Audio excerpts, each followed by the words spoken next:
Thank you to everyone who has been asking how to support myself as well as my work. I am deeply appreciative for your support. I have some people who are working with me and they are working hard at putting something together, which I am hoping we will be able to launch in the next couple of days. So please do stay tuned. Today, I wanted to discuss something different though. Now that the niqab, the hijab, the burqa, as well as the abaya have become not only accepted dressing or clothing attire in Canada, but also has become defended clothing attire in Canada, I thought it would be a good idea to do a video explaining some of the issues that you guys, without a doubt, will now be seeing in your highly Islamatized society. I wish I could loan you guys my eyes so you could see how awful the optics are right now.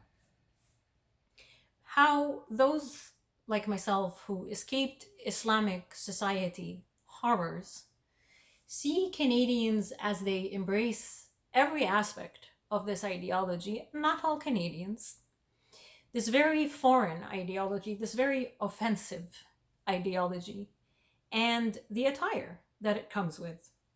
The attire that is now somehow on every Canadian street being normalized by your news outlets, your schools, as well as your government. Now you will be introduced to a whole new level of crime.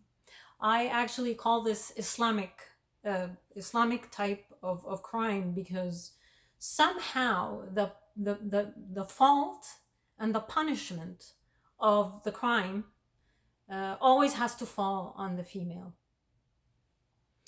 Men who are criminals or perverts or degenerates, where I come from, like to conceal their identity. They like to hide. And what other way is it easier for these degenerates who like to place themselves on a pedestal over you and over me because they belong to this ideology and they happen to have a penis?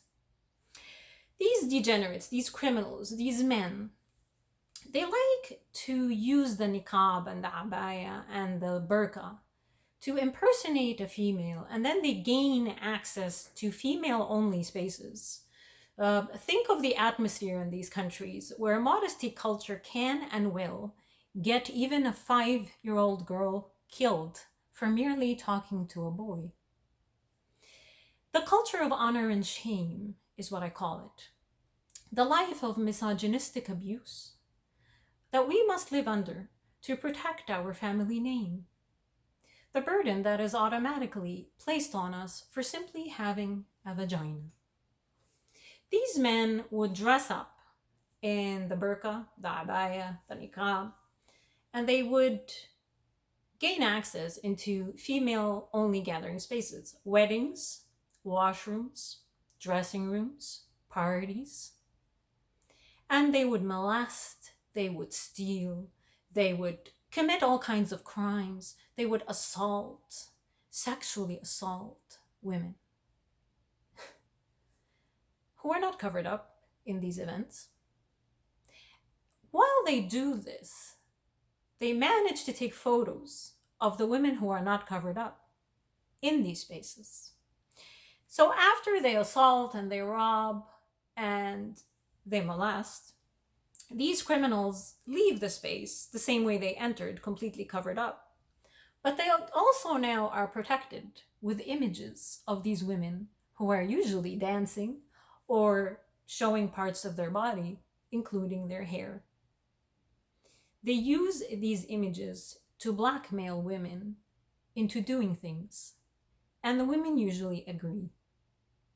Showing your hair, showing your body, in Muslim majority countries is the ultimate sin. It is the ultimate sin for a woman in Islam. So these photos are used routinely to get these women to either aid the criminals in their crime or to actually get them to have sex with them against their will.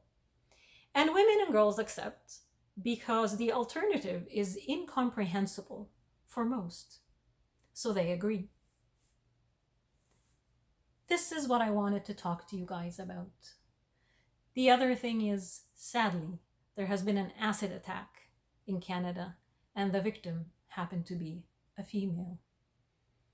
These are the new types of crimes, sadly, that you will be seeing. I wanted to say thank you again for your support. Please do stay tuned, and I can't wait to see you guys.